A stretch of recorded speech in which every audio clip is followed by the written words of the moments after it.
جی بسم اللہ الرحمن الرحیم۔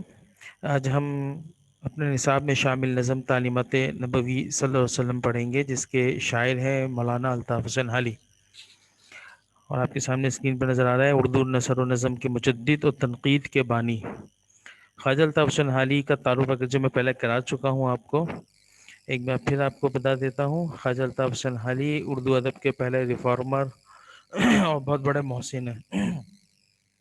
وہ بیک وقت شاعر، نثر نگار، نقاد، صاحب طرز سوانح نگار اور مصلح قوم ہیں، جنہوں نے ادبی و معاشرتی سطح پر زندگی کے بدلتے ہوئے تقاضوں کو محسوس کیا اور ادب و معاشرت کو ان تقاضوں سے ہم آہنگ کرنے میں تاریخی کردار ادا کیا۔ ان کی تین اہم کتابیں حیات سعدی، یادگار غالب اور حیات جاوید۔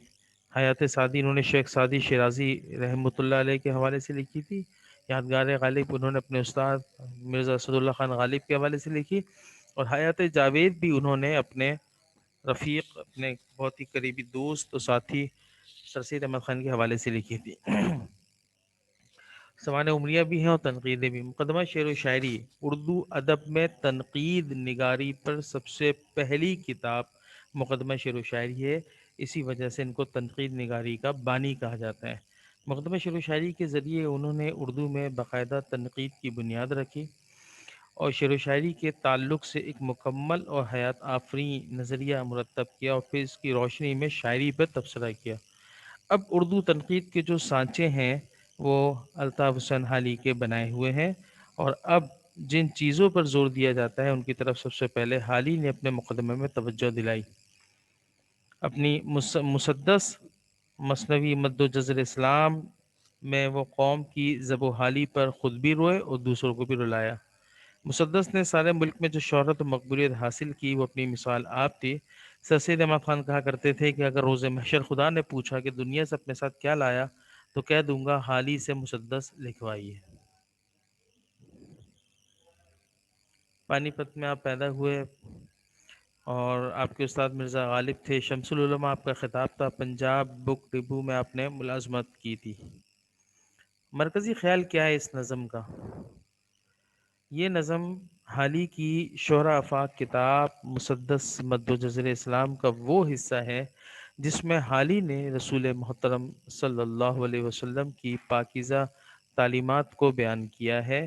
وہ تعلیمات جن سے دنیا میں عظیم انقلاب برپا ہوا، جن سے عرب کے بدو اونٹوں کے چرواہے تمام عالم اسلام کے لیے رہبر رہنما بن کر سامنے آئے۔ جیسا کہ اکبر الہ آبادی نے کہا، خود نہ تھے جو راہ پر اوروں کے ہادی بن گئے، کیا نظر تھی جس نے مردوں کو مسیحا کر دیا۔ ان تعلیمات کا اندازہ نظم کے آخری بند سے ہوتا ہے کہ اگر معاشرہ ان تعلیمات کے مطابق ہو تو ایسے معاشرے میں جینا مرنے سے بہتر ہے، لیکن اگر معاشرے میں یہ پاکیزہ تعلیمات نہ ہوں تو وہاں جینے کے بجائے مرنا اچھا ہے۔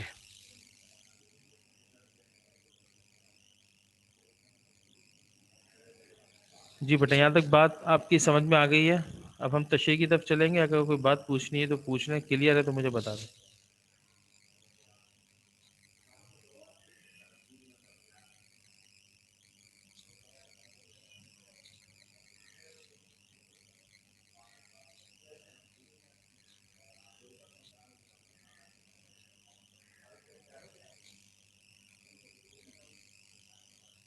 یہ میسیجز کر دیں مجھے۔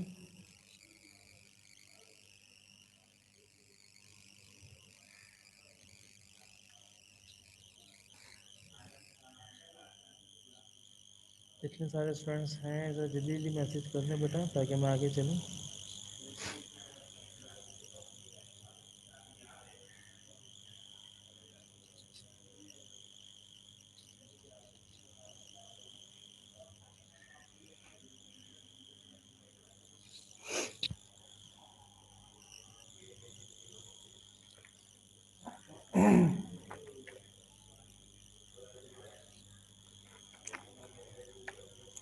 تعلیمات نبی کریم صلی اللہ علیہ وسلم کی مبارک تعلیمات، جیسا کہ ابھی ہم نے آپ کے گوش گزار کیا کہ یہ وہ تعلیمات تھی جس نے عرب کے بدوؤں کو، عرب کے چرواہوں کو، اونٹوں کے چرواہوں کو ہیرا بنا دیا۔ شعر ہے نا، مس خام کو جس نے کندن بنایا، تو یہ خام مال تھے، آپ علیہ الصلوۃ والسلام کی تعلیمات نے ان کو کندن بنا دیا۔ اب جیسا کہ روایات میں آتا ہے کہ حضرت عمر رضی اللہ تعالیٰ عنہ کے بارے میں کہا جاتا تھا کہ عمر تو وہ شخص ہے جس کو بکریاں بھی چرانی نہیں آتی، اور وہی عمر رضی اللہ تعالیٰ عنہ جب خلیفہ بنتے ہیں تو اسلام کی تاریخ بدل دیتے ہیں، اور ہزاروں مربع میل پر حکومت، ایسی مثالی اور اسلامی حکومت قائم کی، ایسی مثالی حکومت قائم کی کہ آج تک عمر لاء کے نام سے یورپ میں باقاعدہ قوانین بنے ہوئے ہیں۔ بہت ساری اصطلاحات ایسی ہیں جو حضرت عمر رضی اللہ تعالیٰ عنہ نے شروع کی، بہت سارے ادارے ایسے ہیں جو حضرت عمر رضی اللہ تعالیٰ عنہ نے شروع کیے۔ تو ان تعلیمات نے اس دور کے انسان کو انسانیت سکھا دیا۔ وہ لوگ جن کی گٹھی میں شراب پڑی ہوئی تھی، جن کے یہاں بیٹیوں کو پیدائش کے وقت ہی زندہ دفن کر دیا کرتے تھے، جو جوئے کے دوسری لاتعداد اخلاقی اور روحانی بیماریوں کا شکار تھے، وہ ان تمام بیماریوں سے محفوظ ہو گئے، اور ایسا اللہ تعالیٰ کے فرمانبردار بن گئے کہ جب شراب کی حرمت کا اعلان ہوا تو جس کے ہونٹوں تک شراب کا پیالہ تھا اس نے اسی وقت اس کو گرا دیا، ضائع کر دیا، یہ بھی نہیں سوچا کہ ابھی تو اعلان ہوا ہے چلو یہ تو پی لوں، یہ بھی نہیں سوچا۔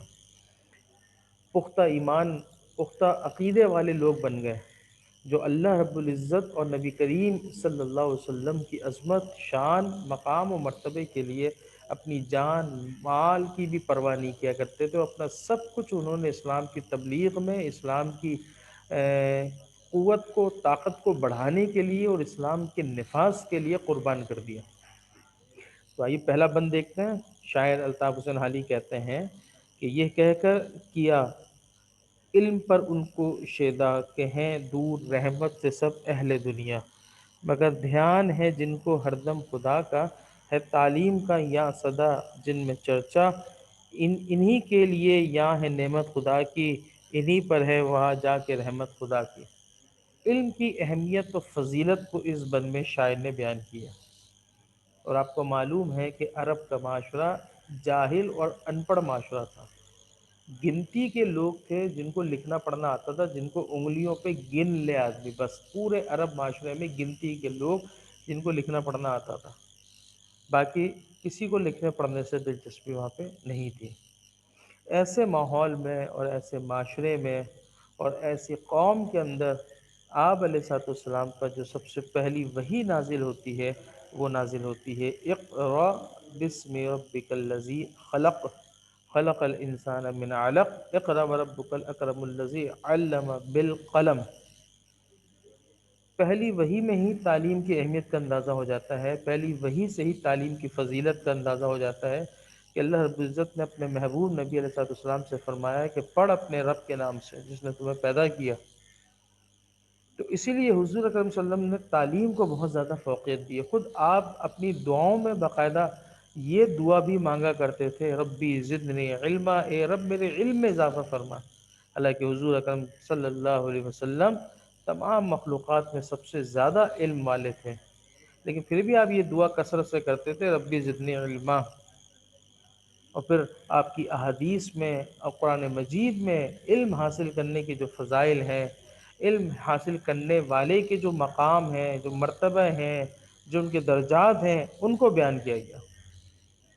تو شاعر کہتے ہیں کہ آپ علیہ الصلوۃ والسلام نے لوگوں کے اندر علم کے حصول کا ذوق و شوق اس طرح پیدا کیا کہ ان کو یہ باور کرایا کہ اللہ کی رحمت سے سب اہل دنیا دور ہیں،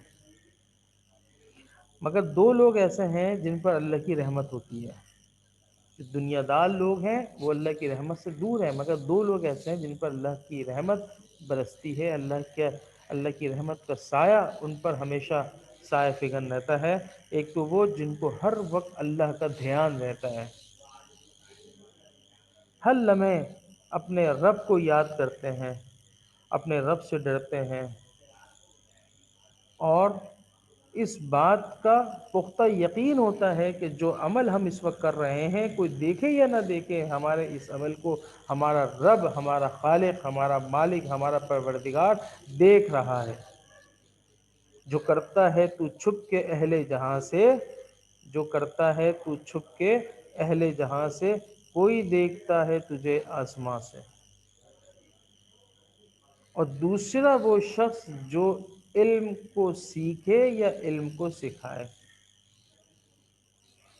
تو یہ دونوں وہ لوگ ہیں کہ جن کو اللہ رب العزت یہاں، یہاں کا مطلب یہاں یعنی کہ دنیا میں بھی نعمتیں عطا کرتا ہے، اور جب وہ آخرت میں جائیں گے تو وہاں پر بھی اللہ تبارک و تعالیٰ اپنی رحمت ان پر نازل فرمائے گا۔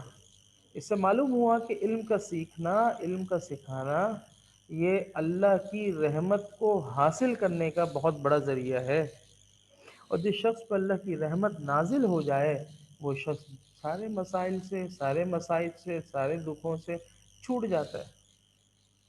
سمجھ میں آگے بیٹا؟ یہ بند کی تشریح سمجھ میں آئی آپ لوگوں کو؟ جلدی سے مجھے میسج کر کے بتاؤ، شاباش۔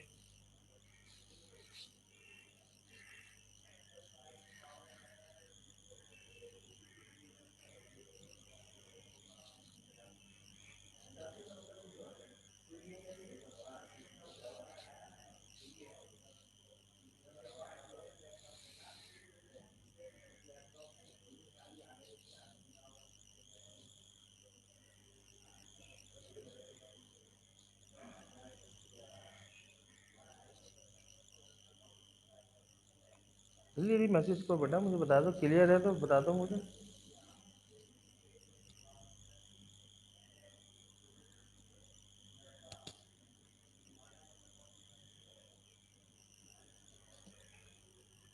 133۔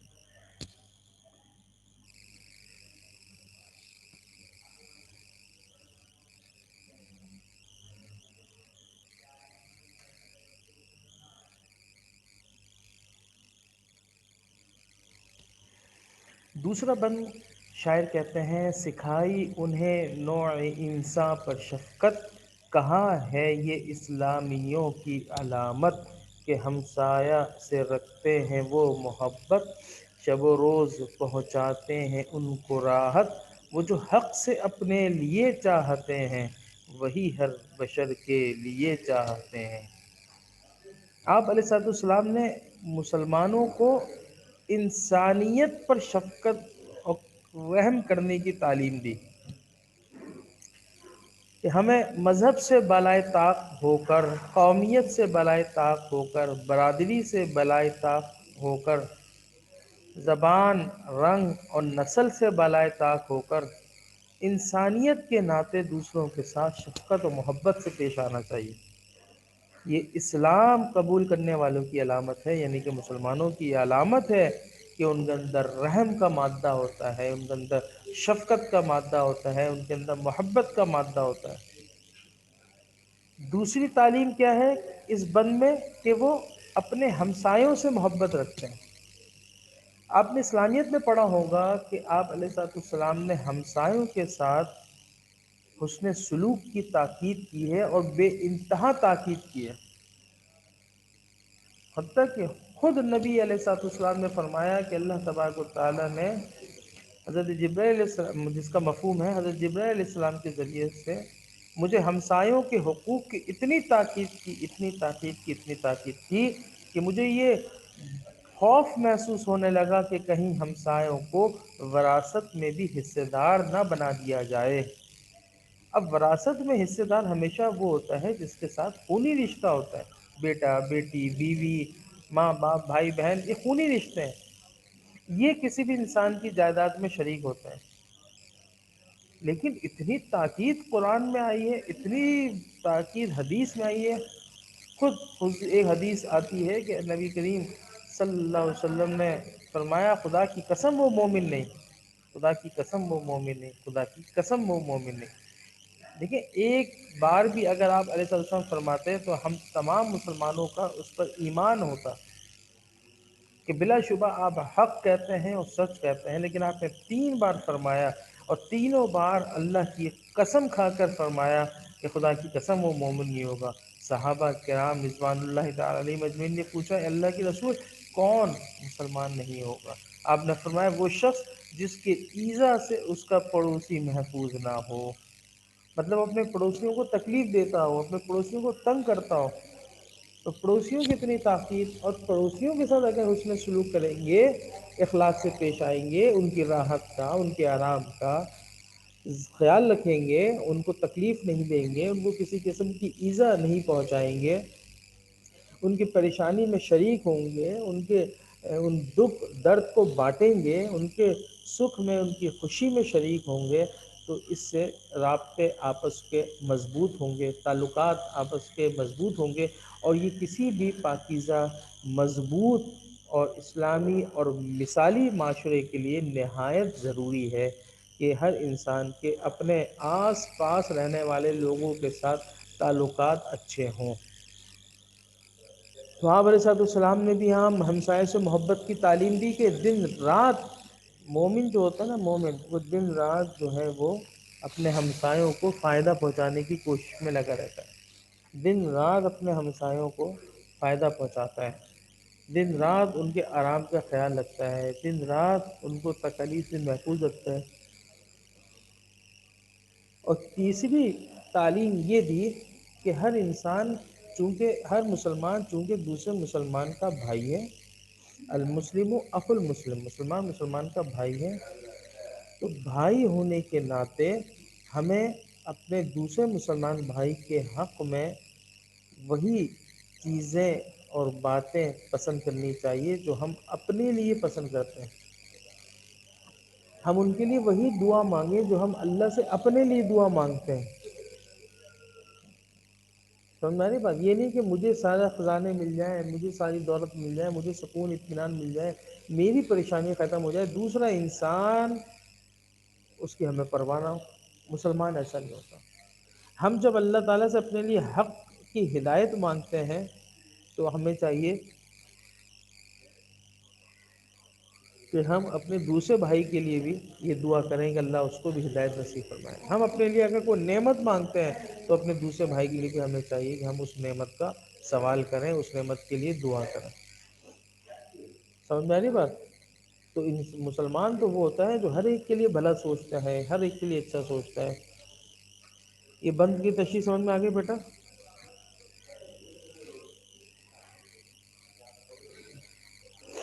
جلدی سے مجھے میسج کر کے بتائیں، کوئی پریشانی تو نہیں نا؟ سمجھ میں آ رہی ہے نا چیزیں؟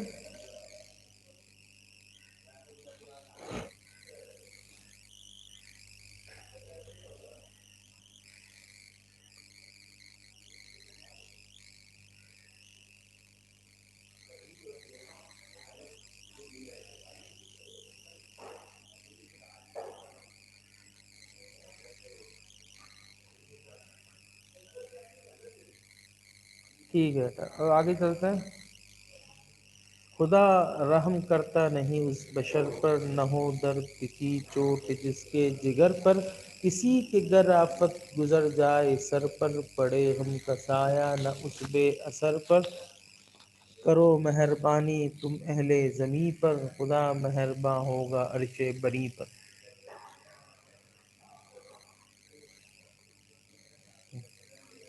اس بند کے ذریعے سے شاعر ہمیں اس بات کی ترغیب دے رہے ہیں کہ نبی کریم صلی اللہ علیہ وسلم کی تعلیمات میں ایک تعلیم یہ بھی تھی کہ وہ مسلمان کو دوسروں کے درد کو محسوس کرنا چاہیے، دوسروں کی تکلیف کو محسوس کرنا چاہیے۔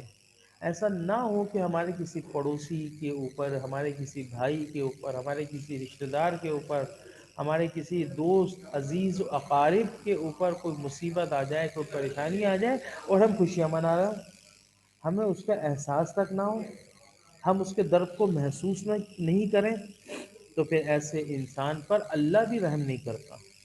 خدا رحم کرتا نہیں اس بشر پر، نہ ہو درد کی چوٹ جس کے جگر پر۔ بھائی گلی میں میت ہو گئی، ہم اپنے گھر میں فل ساؤنڈ میں گانے بجا رہے ہیں، ہم اپنے گھر میں ہنسی خوشی منا رہے ہیں۔ بحیثیت مسلمان ہمارا فرض ہے، ہماری ذمہ داری ہے کہ ہم اپنے مسلمان بھائی کے دکھ درد کو بانٹیں اور اس کے دکھ میں خود بھی دکھی ہوں۔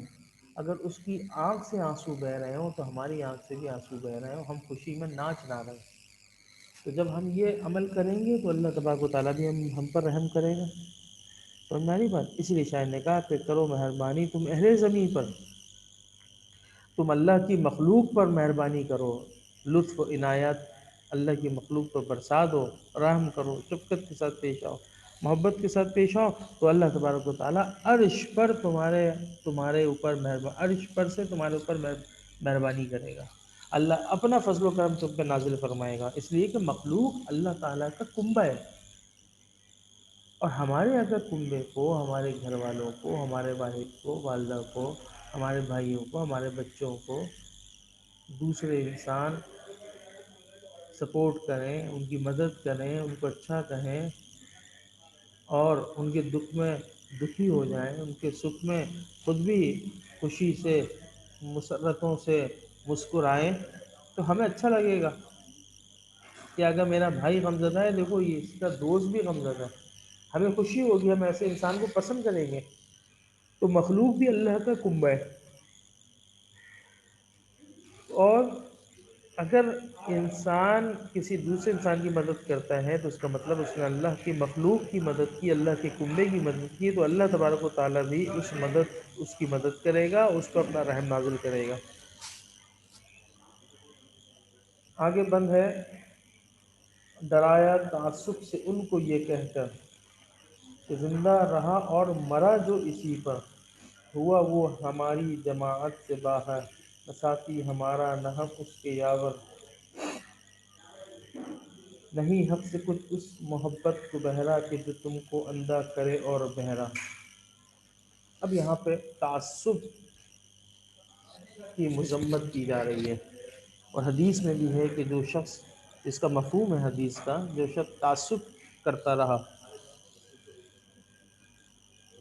اور تعصب کی حالت میں ہی مر گیا۔ تعصب کیا ہوتا ہے؟ قومیت کا تعصب ہوتا ہے، زبان کا تعصب ہوتا ہے، یہ میری زبان بولنے والا ہے، یہ میرا گنائی ہے، یہ میرے قوم کا ہے، یہ میری برادری کا ہے، یہ میرے ملک کا ہے، یہ میرے مذہب کا ہے، اس لیے میں اس کا ساتھ دے رہا ہوں، اگرچہ یہ غلط ہے۔ یہ شخص اپنی جگہ غلطی پر ہے، اس نے غلطی کیا، اس نے جرم کیا، اس نے گناہ کیا، لیکن میں اس لیے سپورٹ کر رہا ہوں کیونکہ یہ میرا ساتھی ہے، میری برادری کا ہے، میرے خاندان کا ہے، میری زبان بولنے والا ہے، میرے مسلک کا ہے، میرے مذہب کا ہے، یہ غلط ہے۔ سننا کی بات؟ تو حدیث میں تو بہت سخت الفاظ ہیں کہ بے شک تعصب کی حالت میں مر گیا، تو آپ علیہ الصلوۃ والسلام نے اس کو امت مسلمہ سے خارج کر دیا، مطلب ایسا شخص امت مسلمہ میں شامل نہیں ہو سکتا کہ جو تعصب کرتا ہو مسلمانوں کے درمیان۔ سمجھ میں آ رہی بات؟ اس لیے فرمایا کہ ہوا وہ ہماری جماعت سے باہر، کیا مطلب؟ جماعت اسلامی سے، یعنی کہ جو اسلامی جماعت ہے، مسلمانوں کی جماعت ہے، یعنی کہ امت مسلمہ، اس سے خارج ہو گیا، نہ وہ ہمارا ساتھی ہے نہ ہم اس کے ساتھی ہیں۔ اور ایسی محبت کہ جس میں انسان اندھا اور بہرا بن جائے، اس کو حق نظر نہ آئے، اس کو سچائی نظر نہ آئے، اس کو عدل و انصاف نظر نہ آئے، تو ایسی محبت کا کوئی فائدہ نہیں ہے، بلکہ ایسی محبت الٹا انسان کے اوپر وبال بن جاتی ہے، اس کو گناہوں میں اضافہ کرتی ہے۔ یہ بیٹے یہاں تک بات سمجھ میں آ گئی؟ جلدی سے بتائیں۔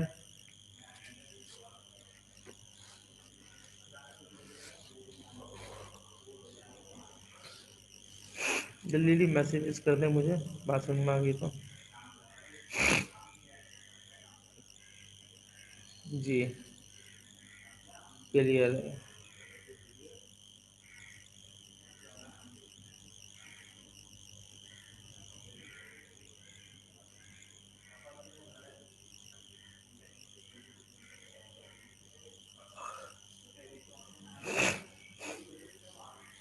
اگلے بند میں شاعر کہتے ہیں، بچایا برائی سے ان کو یہ کہہ کر کہ طاعت سے ترک معاصی ہے بہتر، تورع کا ہے ذات میں جن کے جوہر، نہ ہوں گے کبھی عابد ان کے برابر، کرو ذکر اہل ورا کا جہاں تم، نہ لو عابدوں کا کبھی نام وہاں تم۔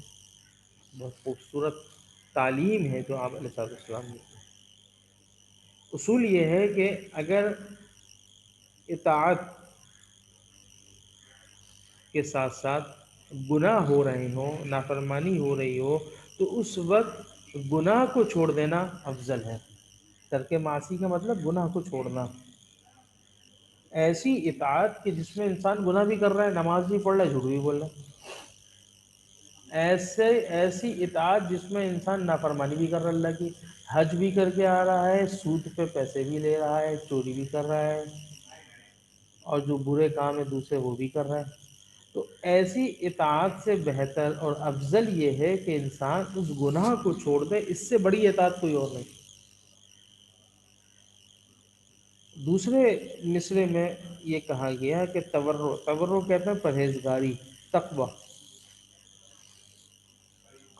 جس مسلمان کے دل میں تقوی ہوگا، جس مسلمان کے دل میں پرہیزگاری ہوگی، وہ اس مسلمان سے افضل ہے کہ جو بہت زیادہ عبادت کرنے والا ہے لیکن گناہ کو نہیں چھوڑتا۔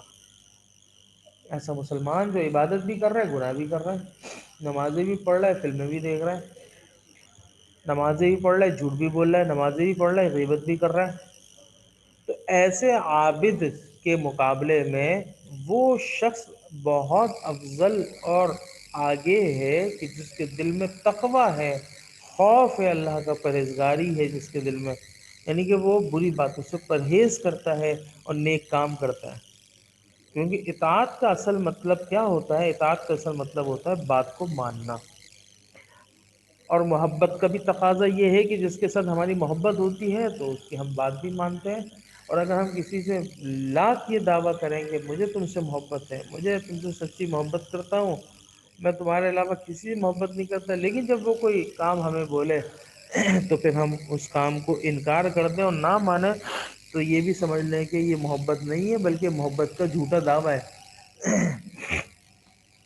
تو جن لوگوں کے دل میں تقوی ہوتا ہے، جن لوگوں کے دل میں پرہیزگاری ہوتی ہے، وہ لوگ ان لوگوں سے افضل ہیں کہ جو نمازیں پڑھ رہے، عبادتیں کر رہے ہیں لیکن گناہ کو نہیں چھوڑ رہے۔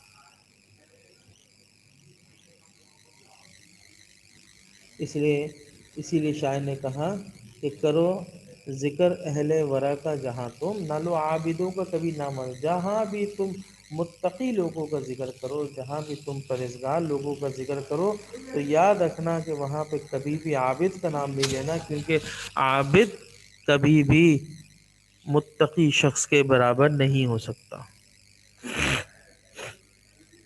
عابد جو ہے صرف عبادت کرنے والا لیکن گناہ کو نہیں چھوڑ رہا، وہ عابد، وہ کبھی بھی متقی کے برابر نہیں ہو سکتا۔ اسلام میں اصل چیز تقوی ہے، اس لیے اللہ نے قرآن میں فرمایا ان اکرمکم عند اللہ اتقاکم، کہ تم میں سب سے معزز، سب سے بہترین، سب سے مکرم انسان وہ ہے کہ جو تقوی اختیار رکھتا ہے، جس کے دل میں تقوی ہو، پرہیزگاری ہو۔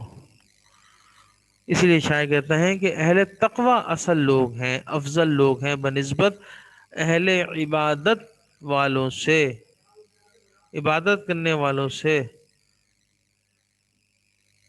سمجھ میں آئے گی بات؟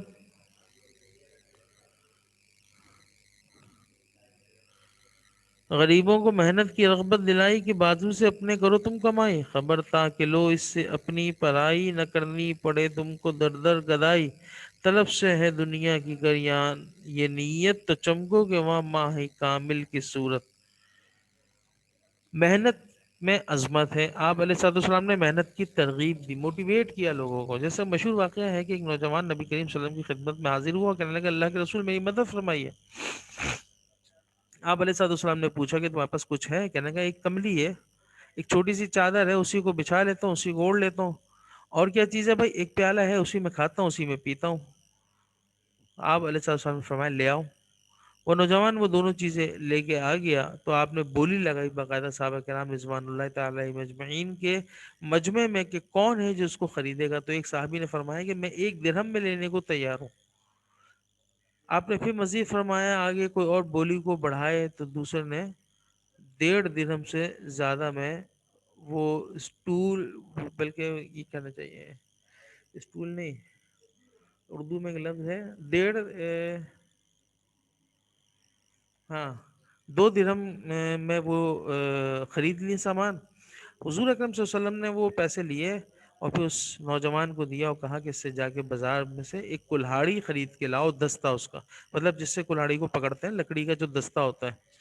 وہ نوجوان جب لے کر آ گیا تو آپ علیہ السلام نے خود اپنے دستے مبارک سے اس کو وہ کلہاڑی دی اور فرمایا کہ اب جاؤ اور جنگل سے لکڑیاں کاٹ کے شہر میں بھیجو، اور 10 یا 15 دن تک مجھے اپنی شکل نہیں دکھانا۔ وہ نوجوان چلا گیا اور وہاں جا کے اس نے لکڑیاں کاٹنی شروع کی، شہر میں بیچنا شروع کیا۔ دوبارہ جب وہ نبی کریم صلی اللہ علیہ وسلم کی خدمت میں آیا تو اس کے پاس 10 درہم ہو چکے تھے۔ اب اگر حضور اکرم صلی اللہ علیہ وسلم اس کی مدد فرما دیتے تو آپ خود اندازہ لگائیں کہ کیا وہ مزید محنت کر سکتا تھا آگے؟ بلکہ اس کو تو مانگنے کی عادت ہو جاتی ہے، وہ بس مانگتا رہتا ہے ہر کسی سے، اپنی ضرورت پوری کرتا ہے۔ لیکن حضور اکرم صلی اللہ علیہ وسلم نے اس کو محنت کی ترغیب دی، محنت کی طرف موٹیویٹ کیا۔ اسی لیے کہا جاتا ہے نا کہ اپنے بچوں کو مچھلیاں نہیں کھلاؤ، بلکہ ان کو مچھلیاں پکڑنا سکھاؤ تاکہ زندگی بھر مچھلیاں کھاتے رہیں۔ مطلب یہ کہ کام کرنا سکھاؤ گے تو زندگی میں کبھی بھوکے نہیں رہیں گے، فن سکھاؤ گے تو زندگی میں کبھی بھوکے نہیں رہیں گے۔ یہ ہے محنت میں عظمت، یہ ہے محنت کی طاقت۔ اسی لیے آپ علیہ الصلوۃ والسلام نے فرمایا کہ محنت میں عظمت ہے۔ عوت الاجیر اجرہ قبل ان یجف عرقہ، مزدور کا پسینہ خشک نہ ہو اس سے پہلے پہلے اس کی مزدوری دے دینی چاہیے۔ الکاسب حبیب اللہ، محنت سے کمانے والا اللہ کا دوست ہے۔ اب بتائیں آپ، کتنی بڑی ترغیب ہے اس میں کہ جو محنت سے کماتا اللہ کا دوست ہے۔ اور دوست کتنا قریبی تعلق ہوتا ہے۔ تو غریبوں کو یہ ترغیب دی، یہ موٹیویشن دی کہ تم اپنی محنت سے، اپنے بازو سے کمائی کرو، محنت کرو۔ اس کا فائدہ یہ کیا ہوگا؟ اس کا فائدہ یہ ہوگا کہ تم اس سے نہ صرف اپنی بلکہ دوسروں کی بھی خبر لوگے۔ تمہیں سمجھ آ رہی بات؟ نہ صرف اپنی بلکہ دوسروں کی بھی خبر لوگے۔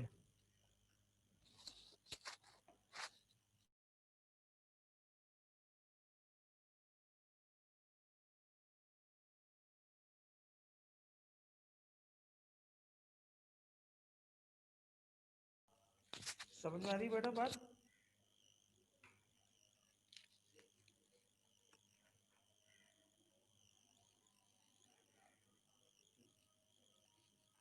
اچھی جگہ سے لانا۔ سمجھ میں آ رہی بات؟ جب انسان محنت کرے گا اس کو اس کا معاوضہ ملے گا، پھر وہ کیا کرے گا؟ اپنوں کی، غیروں کی بھی مدد کرے گا، اپنے اہل و عیال پر بھی خرچہ کرے گا، اپنے بچوں پہ، اپنی بیوی پہ، اپنے ماں باپ پہ، ان کی ضرورتوں کو پوری کر سکے گا۔ پھر جگہ جگہ جا کر اس کو بھیک نہیں مانگنا پڑے گا، جگہ جگہ جا کے اس کو قرضہ نہیں مانگنا پڑے گا، نہ کرنی پڑے تم کو در در گدائی۔ ہر جگہ جا رہے ہیں بھائی تھوڑی مدد کر دو، اور بھائی اس مدد سے تو بہتر یہ ہے کہ تم محنت کر لو۔ جب محنت کرو گے تو پھر جو معاوضہ ملے گا، اس کی جو اجرت ملے گی، اس سے تم نہ صرف اپنی ضرورتوں کو پوری کر سکتے ہو بلکہ دوسروں کی بھی ضرورتوں کو پوری کر سکتے ہو۔ طلب سے ہے دنیا کی گریا یہ نیت، اور اگر دنیا اس لیے کما رہے ہو، محنت اس لیے کر رہے ہو، مشقت اس لیے کر رہے ہو، مزدوری اس لیے کر رہے ہو کہ میں اپنے اہل و عیال کی ضرورتوں کو پورا کر سکوں، دوسرے مسلمان بھائی کی ضرورتوں کو پورا کر سکوں، تو قیامت والے دن تم چاند کی طرح چمکتے ہوئے نظر آؤ گے محشر کے میدان میں۔ ماہ کامل مطلب پورا چاند جو ہوتا ہے۔ سمجھ میں آ رہی بات؟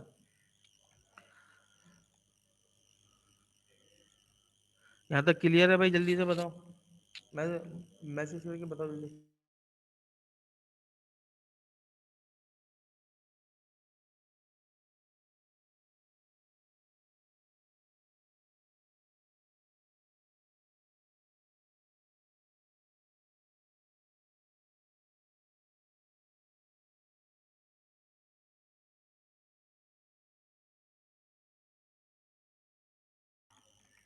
بیٹا میسج جلدی کیا کرو۔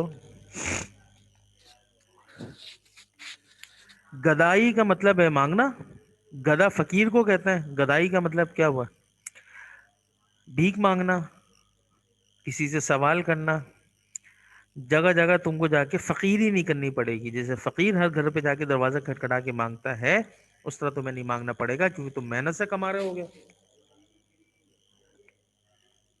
سمجھ میں آ گئی بات؟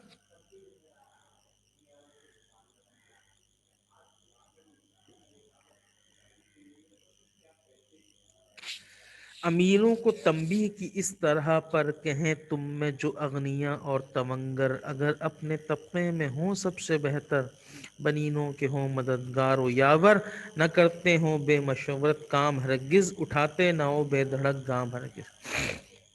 اب اس بند میں شاعر کیا تعلیم دے رہے ہیں؟ اس بند میں شاعر یہ بتا رہے ہیں کہ صرف غریبوں کو محنت کی رغبت نہیں تھی، امیروں کو بھی تنبیہ کی، امیروں کو بھی سمجھایا کہ جو تم میں غنی لوگ ہیں، تمنگل لوگ ہیں، مالدار لوگ ہیں، صاحب استطاعت لوگ ہیں، تمنگر کے تو بتا رہا ہوں بیٹا، جو صاحب استطاعت لوگ ہیں، جو مالدار لوگ ہیں، اور اپنی ضرورتوں کو پوری کر کے بھی ان کے پاس اتنی رقم بچ جاتی ہے، اتنا پیسہ بچ جاتا ہے کہ وہ دوسروں کی ضرورتوں کو پوری کر سکے، تو ان کو چاہیے کہ وہ دوسرے انسانوں کی مدد کریں، ان کے مددگار بن جائیں، ان کے یاور بن جائیں، ان کے ساتھی بن جائیں، ان کے معاون بن جائیں، ان کے ہیلپر بن جائیں۔ سمجھ میں آ رہی بات؟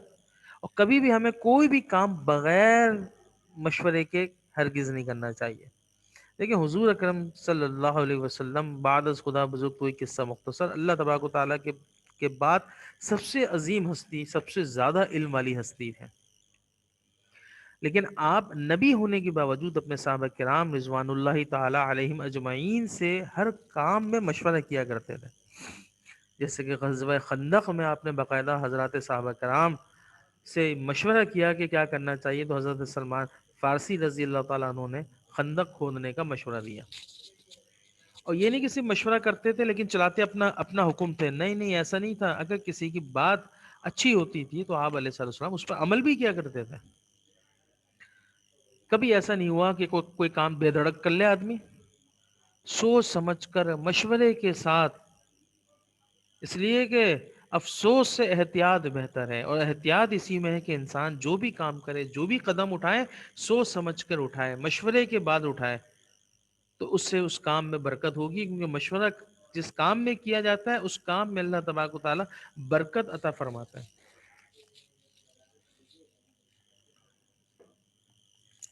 سمجھ میں آ رہی بات؟ اس کام میں اللہ تبارک و تعالیٰ کیا نصیب فرماتے ہیں؟ برکت نصیب فرماتا ہے۔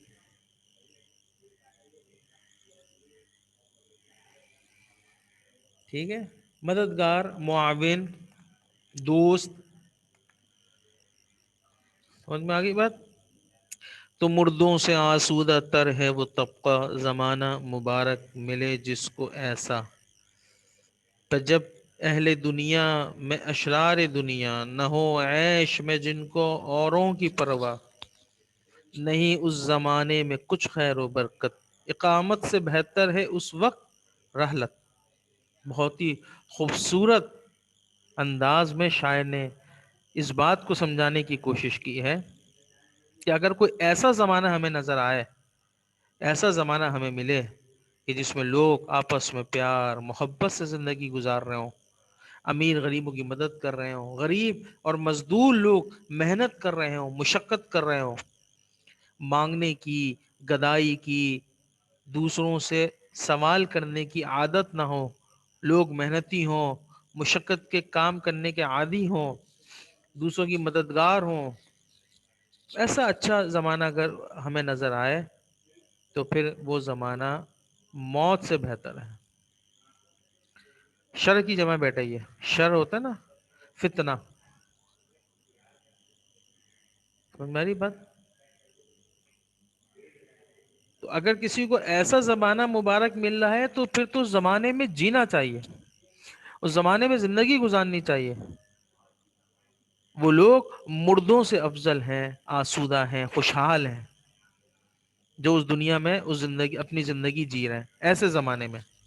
لیکن اگر زمانہ ایسا ہو جب شر غالب آ جائے، فتنہ غالب آ جائے، برائی عام ہو جائے، لوگوں کو ایک دوسرے کی فکر نہ ہو، صرف اپنے عیش و عشرت کی فکر ہو، اپنے آرام کی فکر ہو، اپنے کھانے کی فکر ہو، اپنے مال و دولت کی فکر ہو، اور اپنے مال و دولت کو بڑھانے کے لیے، اپنے فوائد کے لیے دوسروں کا نقصان کرنے سے نہ چوکتے ہوں، اور بے دریغ فضولیات و لغویات پر پیسہ خرچ کر رہے ہوں، غریب غریب تر ہوتا جا رہا ہو، غریب کے بچے بھوکوں مر رہے ہوں، غریب اپنے بچوں کو اچھا پڑھانے اور اچھا کھلانے اور اچھی جگہ علاج کرانے کے لیے ترس رہا ہو، غریب کے کتے مہنگا ترین قسم کا کھانا کھا رہے ہوں، تو پھر ایسے زمانے کے بارے میں شاعر کہتے ہیں کہ اس زمانے میں کوئی خیر و برکت نہیں ہے.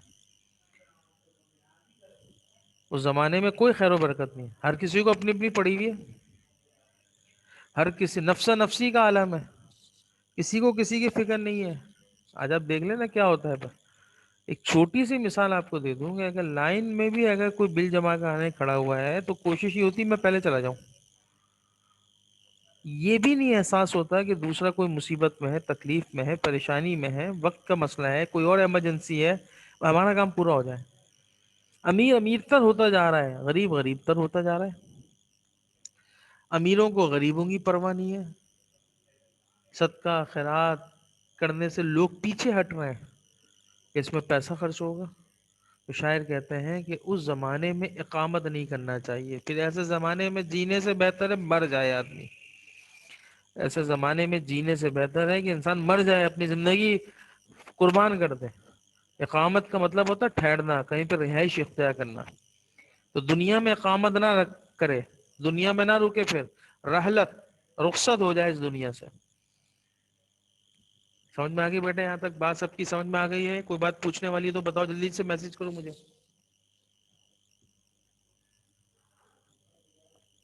جلدی جلدی میسج کرو مجھے. شاباش.